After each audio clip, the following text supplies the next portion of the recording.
ఆరోగ్యాన్ని ఎలా ఉందని వారు తొందరగా రికవరీ కావాలని చెప్పి కేసీఆర్ గారి ఆదేశాల మేరకు ఈరోజు వారి కుటుంబ సభ్యుల్ని పరామర్శించడం జరిగింది. డాక్టర్లతో కూడా మాట్లాడాం. ఆ దేవుడి దయ సంతోషం. అబ్బాయి ఇప్పుడిప్పుడు కొంత కళ్ళు తెరుస్తూ ఉన్నాడు, కొంత కాళ్ళు చేతులు కూడా ఆడిస్తూ ఉన్నాడు. తన నొప్పిని కూడా ఏడుపు రూపంలో తన నొప్పిని కూడా కొంత చెప్పగలుగుతున్నాడంటే it is a good symptom. Recovery అవుతున్నాడని అనిపిస్తూ ఉంది. డాక్టర్లు అయితే కాన్ఫిడెంట్గా ఉన్నారు. తప్పకుండా వారికి మంచి వైద్యం అంటే అన్ని రకాలుగా ప్రత్యేకమైన శ్రద్ధ చూపించి వారికి అత్యుత్తమమైనటువంటి వైద్యాన్ని అందిస్తున్నామని డాక్టర్లందరూ కూడా చెప్పడం జరిగింది. మరి కిమ్స్ చైర్మన్ గారు భాస్కర్ రావు గారు కూడా ప్రత్యేకమైన దృష్టి పెట్టి ఆ అబ్బాయిని మళ్ళీ పూర్తి స్థాయిలో నయం చేసి బయటకు వచ్చే విధంగా ప్రత్యేకమైన శ్రద్ధ పెడుతున్నామని చెప్పి డాక్టర్ భాస్కర్ రావు గారు, అదేవిధంగా అబ్బాయికి వైద్యం అందిస్తున్నటువంటి నిపుణులైన డాక్టర్లందరూ కూడా చెప్పడం జరిగింది. మేము కూడా బీఆర్ఎస్ పార్టీ తరఫున ఆ భగవంతుడు అబ్బాయిని ఆశీర్వదించాలి. తప్పకుండా అబ్బాయి మళ్ళీ మంచిగా నయమై మరి పూర్వస్థితిలోకి రావాలని చెప్పి మేము ప్రార్థిస్తూ ఉన్నాం.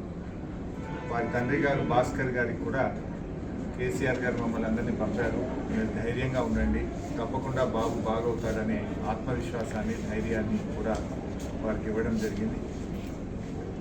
వారి అమ్మగారు రేవతి గారు చనిపోవడం చాలా దురదృష్టకరం. మరి జరిగిన సంఘటన చాలా వారిని ఎంత గట్టిగా పట్టుకున్నది అనేది మనందరం కూడా టీవీల్లో పత్రికల్లో చూసాం, వీడియోలు కూడా చూసాం. అంటే తల్లి కొడుకుల అనుబంధం ఎంత గట్టిగా ఉందో, తను ప్రాణాన్ని విడుస్తూ కూడా కుమారుడిని ఎంత బలంగా పట్టుకుందో కూడా మనం చూసాం. సో ఏది ఏమైనా ఈ సంఘటన చాలా దురదృష్టకరం. రేవతి గారి మృతికి ప్రగాఢ సానుభూతిని తెలియజేస్తూ శ్రీతేజ్ తొందరగా బాగై నయం కావాలని ఆ భగవంతుని బీఆర్ఎస్ పార్టీ పక్షాన ప్రార్థిస్తుంది. సీఎంతో ఫిల్మ్ ఇండస్ట్రీ మీటింగ్ జరిగింది, సెపరేట్ అయిపోయింది. సరే, ఇది రాజకీయాలు మాట్లాడే సందర్భం కాకపోవచ్చు.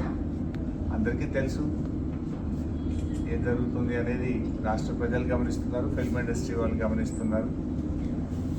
ఏది జరిగినా రాష్ట్రానికి మంచి జరగాలి, భయభ్రాంతులతో కాదు, ప్రేమ అభిమానాల మధ్య జరగాలి. ఏదైనా రాష్ట్రం మంచి కోసం ఆలోచించాలి. అందరూ బలవంతంగానో భయభ్రాంతుల మధ్య కాకుండా ప్రేమ అభిమానాలతో మంచితనంతో మంచి జరగాలని కోరుకుంటాం. సరే, ఇప్పుడు ఎందుకంటే మేము వచ్చింది ఆసుపత్రి, ఇక్కడ మేము రాజకీయాలు మాట్లాడడం మాకు అంత కనిస్తారు సరైన సందర్భం కాదు. We only pray the god Sritej బాగా తొందరగా బయటకు రావాలని ప్రార్థిస్తాం. అంటే ప్రతిపక్షాలే దీన్ని రాజకీయం చేస్తున్నాయని అధికార పార్టీ ఆరోపణ. సరే, నువ్వేమో రాజకీయాలు మాట్లాడాలంటే నువ్వు పదే క్వశ్చన్లు రాజకీయమైన క్వశ్చన్లు వేస్తావు, చెప్తావు, బాగుంది చెప్పొచ్చు. ప్రతిపక్షాలు రాజకీయం చేస్తుందా, ప్రభుత్వం రాజకీయం చేస్తుందా అందరికీ తెలుసు కదా. నేను ఒక మాట సింపుల్గా అడుగుతున్నా సార్. 12 రోజుల తర్వాత కదా ముఖ్యమంత్రి స్పందించింది. యాక్సిడెంట్ జరిగిన తర్వాత శ్రీతేజ్ను ప్రభుత్వం ఎందుకు స్పందించలేదు? ఒక మంత్రి గారు వచ్చి ఎందుకు పరామర్శించలేదు? 12 రోజుల తర్వాత అసెంబ్లీ వేదికగా నువ్వు మాట్లాడి అప్పుడు కదా నువ్వు స్పందించింది. మరి 12 రోజులు ఎందుకు స్పందించలేదు? ఆ 12 రోజులు ఏమైంది? ఇంకోటి, శ్రీతేజ్ ఎంత ముఖ్యమో రాష్ట్రంలో ప్రతి పౌరుడు కూడా అంతే ముఖ్యం కదా. గురుకులాల్లో 50 మంది విద్యార్థులు చనిపోతే ఒక్క మంత్రిపై పరామర్శించలే. దానికి మంత్రిగా ఉన్న ముఖ్యమంత్రి గారు కూడా ఒకరోజు పరామర్శించలేదు. ఎందుకు వెళ్ళలేదు ముఖ్యమంత్రి గారు? మరి వెళ్ళి ఆ కుటుంబాలకు కూడా ప్రభుత్వం ఆదుకోవాలి కదా. ఆ తల్లిదండ్రులకు కూడా కడుపుకోతనే కదా. ఆ కడుపుకోతపై గిరిజన విద్యార్థులు, దళిత విద్యార్థులు, బీసీ విద్యార్థులు 50 మంది చనిపోతే ఎందుకు ప్రభుత్వం ఆ రోజు స్పందించలేదు? చట్టం అందరికీ సమానంగానే ఉండాలి కదా. చట్టము అందరికీ సమానంగా ఉండాలి కదా. ఈ రాష్ట్రంలో సాయిరెడ్డి అనేటువంటి మాజీ సర్పంచ్ చనిపోయి సూసైడ్ నోట్ రాస్తే ఈ రోజు వరకు దాని మీద ఎఫ్ఐఆర్ ఇష్యూ కాదు. ఈ రోజు వరకు దాని మీద కేసు నమోదు కాదు. బాధితుల్ని ముఖ్యమంత్రి తమ్ముళ్ళని అరెస్ట్ చేయలేదు. నువ్వు చట్టానికి అందరూ సమానమే అన్నావు. Yes, correct, we fully agree with you. ముఖ్యమంత్రి గారి మాటలతో మేము పూర్తిగా ఏకీభవిస్తున్నాం. ఎందుకంటే దానికి సినిమా యాక్టర్లు ఇంకోరో ఎవరు కూడా అతీతులు కాదు అని ముఖ్యమంత్రి గారు అన్నారు. మరి తమ్ముడు ఎట్లా అతీత అవుతున్నాడు? నీ తమ్ముడు మరి వల్లనే నేను చనిపోతున్నా అని ఒక మాజీ సర్పంచ్ చనిపోతే దాని మీద ఎందుకు కేసు ఈరోజు నమోదు కాదు? ఎందుకు నీ తమ్ముడిని ఈ రోజు వరకు అరెస్ట్ చేయరు? ఎందుకు నీ తమ్ముడిని పోలీస్ స్టేషన్ పిలిచి ప్రశ్నించరు?